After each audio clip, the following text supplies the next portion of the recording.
don't know if poetic's the word, but just the way your season's gone, you pitched really well. Doesn't seem like you've gotten the win results today. You got a no-hitter going, and you're leaving, on the wrong end of the score at that point. I mean, in a way, maybe. But I don't really, I was glad we won the game.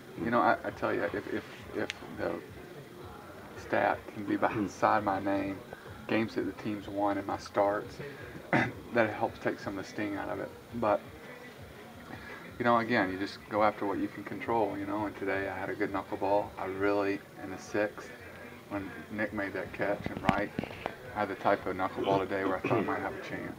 And I don't often say that, but I thought I had a chance. And when I went out there in the seventh and got Polanco in that sinker, it kind of got away from me a little bit. That knuckleball kind of started flattening out just a little bit, and I hung one to hit it. At least it wasn't Cole Hamels. I was going to say, did you think about that when Cole came up to the plate? I know he was bunting initially. He was bunting. I didn't think about it, but in retrospect, I'm glad it wasn't the pitcher, that broke it up this time. Through 6 innings, I think Cole had the hardest hit ball off you. Yeah, that one the 3-2 sinker away to Jose. Yeah. I mean, they really seemed clueless. They weren't getting good swings. They were checking everything. I mean, yeah, I had a pretty good one, and I was able to really change speeds with it well today, and continue to take spin off of it. A lot of times you'll change speeds with it, and you'll still impart some spin on it. It won't be as nasty as it could otherwise be. But today I was able to really kind of, reduce the spin of the slower knuckleball, which is nice when you can do that. And so I was able to really mix it up today and keep them off balance for the most part,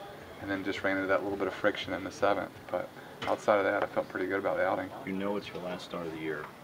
You finally give the hit in the seventh. How difficult is it mentally to kind of keep it together there with all those factors at play?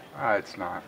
You take a deep breath. I mean, earlier in my career, if I was a little younger, I might have let it get to me a little bit, but you kind of take a deep breath, appreciate what just happened, and try to get the next guy out. I mean, it wasn't a real issue. All right, just looking back now, I mean, your season, your personal season is over. Immediately, I know you probably need time to digest, but what are your thoughts on what you're able to accomplish here this year?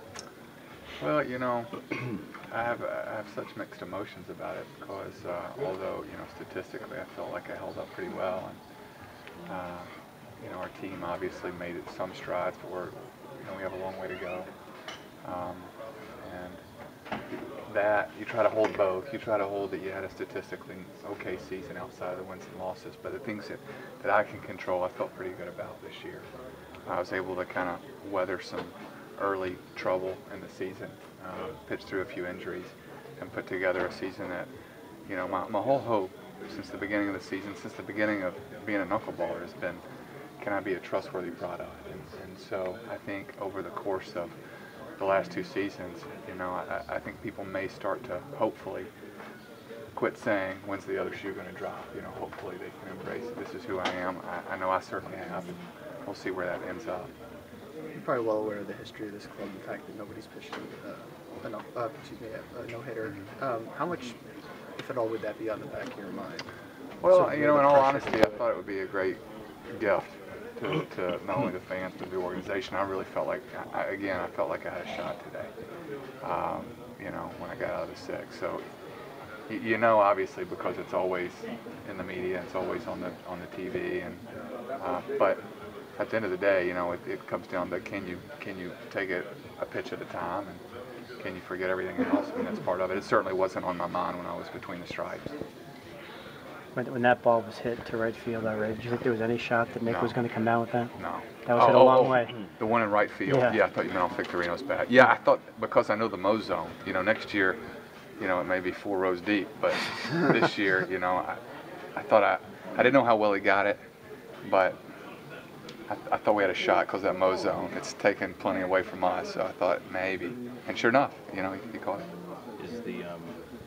Is the plantar fasciitis almost a turning point for your season?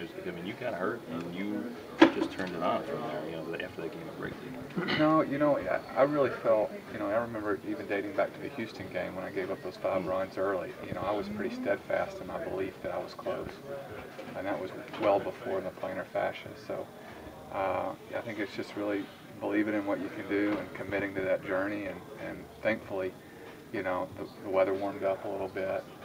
My nail grew back a little bit. I mean, the little things that sometimes will impede your progress started to resolve themselves. And I just kind of went with that momentum. And thankfully I was able to turn in an okay season. Sorry. All right.